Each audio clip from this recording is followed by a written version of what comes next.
Hi hello అందరికీ నమస్కారం అండి. శాండీ బ్లాగ్ స్వాగతం. అలాగే అందరికీ ముందుగా శ్రీరామనవమి శుభాకాంక్షలు అండి. మీరందరూ కూడా శ్రీరామనవమి ఆ రాముడు ఆశీస్సులు ఉండాలని మనస్ఫూర్తిగా కోరుకుంటున్నాను. శ్రీరామనవమి కూడా బాగా జరుపుకోవాలనుకుంటున్నాను.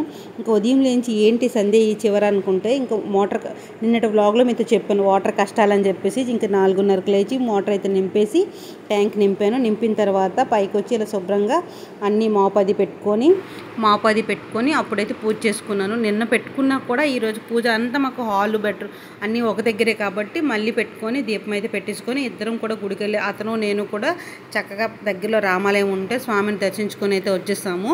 అంటే ఎంత జనం ఉన్నారంటే ఆ టైంకి 8:30, 9కి ఎంత జనం ఉన్నారో తెలీదు. చాలా జనం ఉన్నారు. ఇంకా నాకు వీడియోస్ తీయడానికి కూడా హోప్ అయితే లేదనమాట. ఇంకా కొంచెం అలా జస్ట్ ఏదో మీకు చూపించగలిసాను. పక్కన చిన్న బాబా విగ్రహం అయితే పెడితే అక్కడైతే వీడియో తీసాను. మొత్తం అయితే ఇంటికైతే వచ్చేసి అతను షాప్కి అయితే వెళ్ళిపోయారండి. ఇంకా శ్రీరామనవమి ఎందుకు చేసుకుంటాము అంటే నాకు తెలిసిన చిన్న స్టోరీ అయితే మీతో షేర్ చేస్తాను.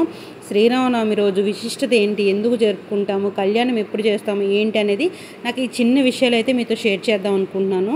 అలాగే రామునికి ఎరుపు పువ్వులతో ఎందుకు పూజ చేయాలనేది కూడా మీతో షేర్ చేసుకుంటాను అనమాట.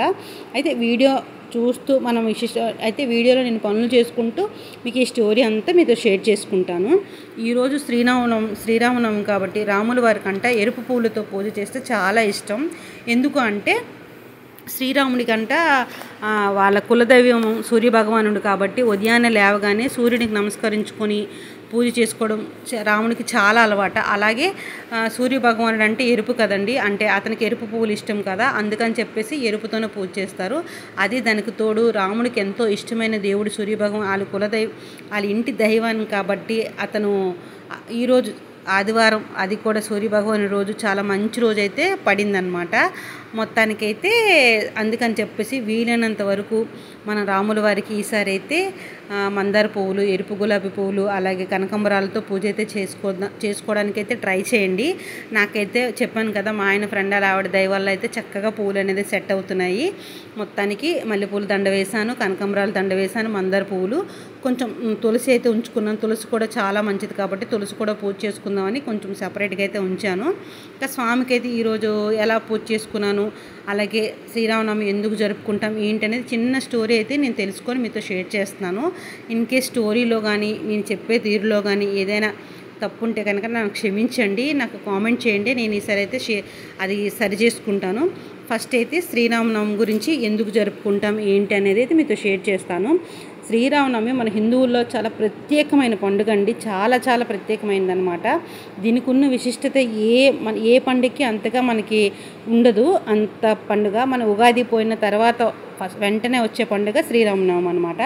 శ్రీరాముడు వసంత ఋతువులో చైత్రశుద్ధి నవమి నాడు గురువారం నాడు పూర్వస నక్షత్రం కర్కాటక లగ్నంలో సరిగ్గా అభిజిత్ ముహూర్తంలో అంటే మధ్యాహ్నం 12 గంటల వేళల్లో త్రేతాయుగంలో శ్రీరాముల వారు జన్మించారు. అందుకు ఆ మహనీయుడు పుట్టిన జన్మదినం రోజును కాబట్టి మనం ఆ రోజు నవమి రోజు జరిగింది కాబట్టి మనం శ్రీరామనవమి జరుపుకుంటాము. ఇంకోటండి, అలాగే మనకి దశరథుడు కైకేయికి ఇచ్చిన వరం వల్ల కైకేయి మనకైతే కోరుకుంటుంది కదా రాముల వారికి ఇలా అరణ్యవాసం ఇవ్వాలి అని చెప్పేసి.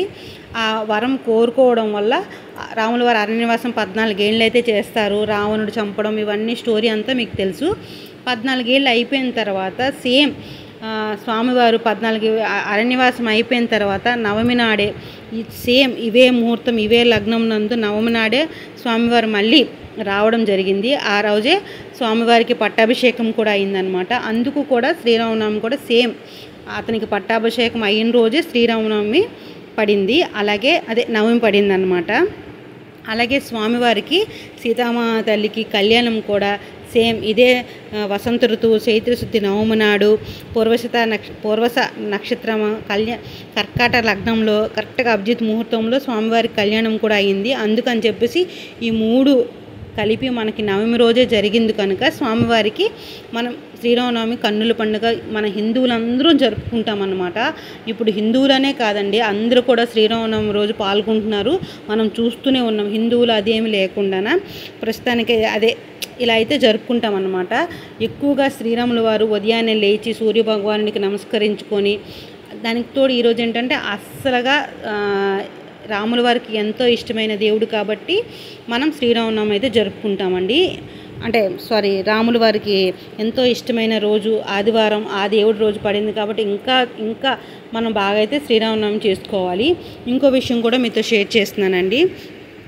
ఈ శ్లోకం కనుక మనం చెప్పుకుంటే ఎంత పుణ్యం ఉంటుందో, ఎంత ఫలితం ఉందో అది కూడా మీతో షేర్ చేస్తాను.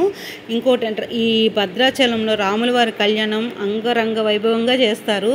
అది చూడడానికి మనకి 2 కళ్ళు చాలవు. కానీ ఇన్నిసార్లు నేను స్వామి తిరుపతి చాలాసార్లు అయితే చూశాను. భద్రాచలం ఎప్పుడూ వెళ్ళలేదు, స్వామిని దర్శించుకోలేదు. కానీ అక్కడ చూసిన వాళ్ళు ఎంత ఆనందపడతారో మన దగ్గరలో గుడిలో కూడా కళ్యాణం అయితే జరుగుతుంది, చక్కగా చేస్తారు. కాకపోతే నేను ఎందుకు వెళ్ళలేదు ఏంటంటే అదే టైంలో అక్కడ కళ్యాణం జరిగిన టైంలో నేను ఇంట్లో పూజ చేద్దామని నేను అనుకున్నానండి. అంటే ఉదయం ఎలాగో లేట్ అయిపోయింది, ఇలా అయిపోయింది. అక్కడ ఎప్పుడైతే మాకు గుడికును మా ఇంటికి చాలా వాయిస్ అది వినిపిస్తుంటుంది అనమాట. అంత దూరం ఏమి అనిపించదు, దగ్గరే అనమాట. పక్క సెంటర్లో ఒక 2-3 ఇల్లులే ఉంటాయి, కానీ మాకు అలా వినిపిస్తుంటుంది. స్వామి కళ్యాణం అక్కడ అవుతుండే నేను ఇంట్లో పూజ చేయాలని చెప్పేసి నాకు ముందు నుంచి చిన్న ఐడియా అయితే ఉండేది. లేదా ముందైనా చేద్దాం, తర్వాత కళ్యాణానికి వెళ్దాం అనుకున్నాను. కొన్ని సమ్ రీజన్స్ వల్ల గుడికి వెళ్ళి రావడం లేట్ అవ్వడం వల్ల నేను అప్పుడైతే చేసుకోలేకపోయాను. ఇంకా అయిన లేట్ ఎలాగో అయింది. స్వామికి అక్కడ కళ్యాణం చేసినప్పుడు నేను ఇక్కడ పూజ చేద్దాం అనుకున్నాను. సేమ్ అదే టైంకి నేను పూజ అయితే చేసుకున్నానండి.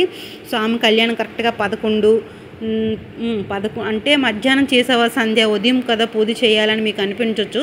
కానీ నేను చెప్పాను కదా, నాకైతే స్వామి కళ్యాణం అక్కడ జరుగుతుంటే పూజ చేయాలనిపించి నేను చేశాను. యాజ్ టీజ్గా సేమ్ అదే టైంకి వాళ్ళు హారతి ఇచ్చారు, అంటే వాళ్ళు మంగళహారతి పాడారు. ఇక్కడ నేను కూడా అలాగే పూజ అయితే చేసుకున్నాను. ఈ సంవత్సరం రాముల వారి పూజ అయితే చాలా బాగా చేసుకున్నానండి. ఎంత బాగా చేసుకున్నానంటే స్వామి నాకు అంత బాగా అనుగ్రహించారు. అంటే ఎప్పుడూ చేస్తాను రాముల వారు ప్రతి కార్తీక మాసంలో రాముల వారి పూజ అయితే చేస్తూ ఉంటాను. కాకపోతే ఈసారి బాగా చేసుకున్నాను అనమాట. అంటే అనుకోకుండా అక్కడ చేస్తున్నప్పుడే నేను చేసుకోవడం అని అనుకోవడం సరిగ్గా అదే కరెక్ట్గా సరిపోయింది. రాముల వారి దయ వల్ల ఈ సంవత్సరం నుంచి, ఈ నవమి నుంచి అంతా బాగుండాలని, నాతో పాటు కూడా మీరు అందరూ బాగుండాలని మనస్ఫూర్తిగా కోరుకుంటున్నానండి.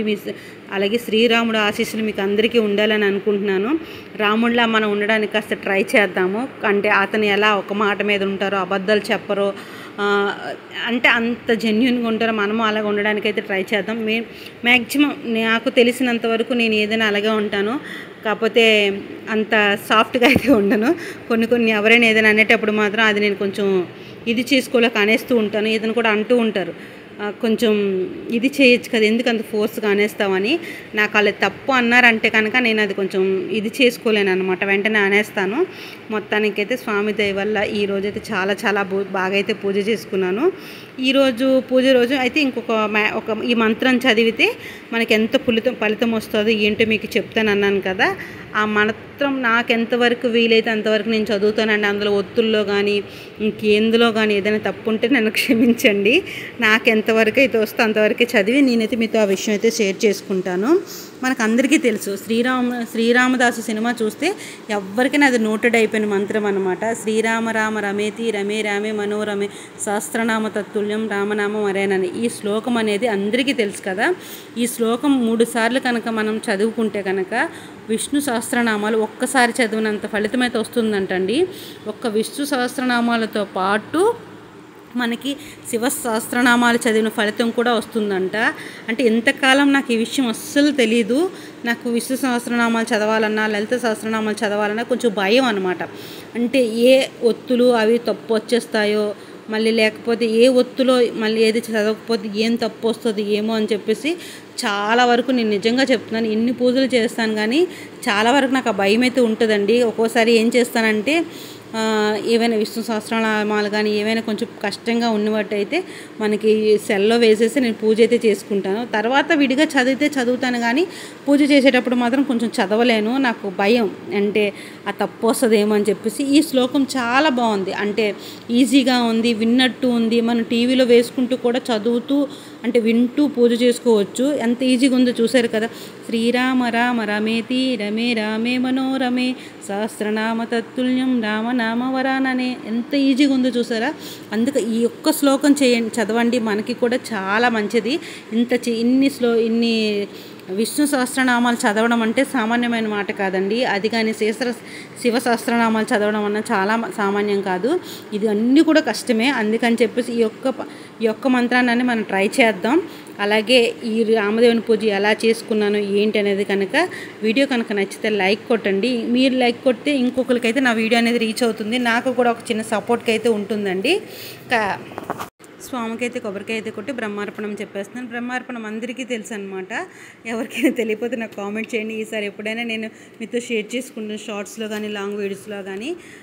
బ్రహ్మార్పణం బ్రహ్మహవి బ్రహ్మజ్ఞో బ్రహ్మణస్వతః బ్రహ్మైవ తేన గంధవ్యం బ్రహ్మ కర్మ సమాధిన అహం వైశ్వానరో భూత్వా పరాణ్యునాం దేహమాశ్రితః ప్రాణాపాన సమయుక్త ప్రచన్వన్యం చతుర్విధం అని చెప్పేసి 3 సార్లు ఆ మంత్రం చెప్పేసి మనమైతే స్వామికి పెట్టిన ప్రసాదాలన్నీ పేరు చెప్పుకుంటూ ఎప్పుడు కూడా నేను ఇదే మంత్రం చెప్పి స్వామికి అయితే ప్రసాదం అని సమర్పించుకుంటాను. కాకపోతే ఎప్పుడు మీతో షేర్ చేయలేదు, అందుకని చెప్పేసి ఇప్పుడైతే మీతో షేర్ చేసుకుంటాను అనమాట. మొత్తానికైతే రాముల వారి పూజ అయితే అయిపోయిందండి.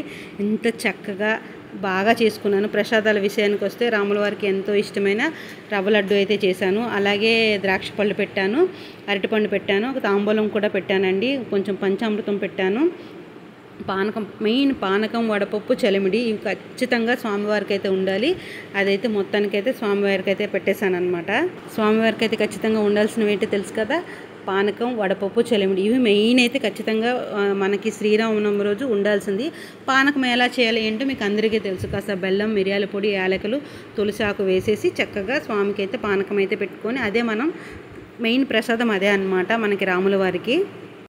మొత్తానికైతే శ్రీరామనవమి అయితే చేసేసానండి. ఎప్పటి నుంచో శ్రీరామనవమి అనుకుంటున్నాం. ఇలా వచ్చేసి అలా అయితే ఏ పండుగ కూడా ఎప్పటి నుంచో అనుకుంటే ఇలా వచ్చి అలా అయితే వెళ్ళిపోతుంది. చూసారు కదా నా శ్రీరామనవమి పూజ అయితే ఇలా చేసుకున్నాను. మీరు ఎలా చేసుకున్న నాకు కామెంట్ చేయండి. ఇన్ కేస్ ఎవరికైనా ఈ పూజ అది నచ్చితే కనుక మీరు ఎలా చేసుకుని నాకు ఇన్స్టాగ్రామ్లో డిఎం చేయండి. ఖచ్చితంగా నెక్స్ట్ వీడియోలో మీతో మళ్ళీ నేను షేర్ చేసుకుంటాను అనమాట.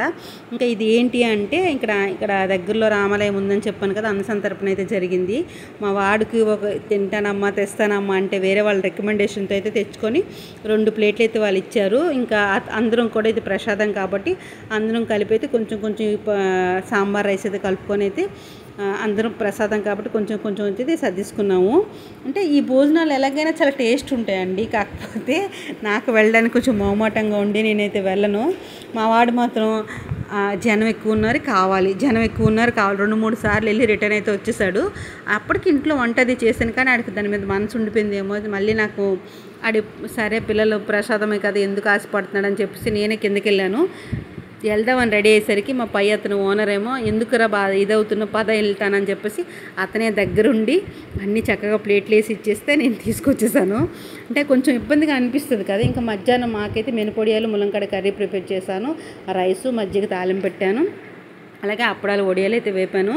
ఇంకా ఎవరి పాప అంటే నేను కిందన షాప్ ఉంటుంది అనమాట, తన ఫ్రెండే కాకపోతే అక్కడ పాపం ఫ్యాన్ తిరగట్లేదు, చాలా వేడిగా ఉంది, పాప అయితే బాగా ఏడుస్తుంది అని చెప్పేసి అయితే తీసుకొచ్చేసి చక్కగా నేను ఫ్యాన్ కింద అయితే పడుకోబెట్టాను. చక్కగా అయితే నిద్రపోయింది. ఇంకా లేచిన తర్వాత ఫోన్ చేస్తాను రా పద్మ అని చెప్పాను. ఇంకా అప్పుడేస్తానికైతే పాపనైతే పడుకోబెట్టాను అనమాట. ఇదండి ఈరోజు మా శ్రీరామనవమి పూజ అయితే ఇలా చేసుకున్నాను. సాయంత్రం చక్కగా దీపం అది పెట్టేసుకొని రెగ్యులర్గా ఎలా అయితే, కాకపోతే సారీ అది వస్తే అదంతా వీడియో తీసి మీకు పెడదామని అనుకున్నాను. కాకపోతే అదేది ఇలా తీసుకురాలేదు, ఎప్పుడు తీసుకొచ్చినాడో తీసుకురాలేదు. కాస్త వేరే వైపు తిప్పితే తీసుకెళ్ళిపోవడం వల్ల నాకు రాముల వారి సారీ అదేం కనిపించలేదు. లేకపోతే అది కూడా షేర్ చేద్దాం అనుకుంటున్నాను. మా రాముల వారి శ్రీరామనవమి ఎలా జరిగింది ఏంటో కామెంట్ చేయండి. వీడియో నచ్చితే లైక్ కొట్టండి.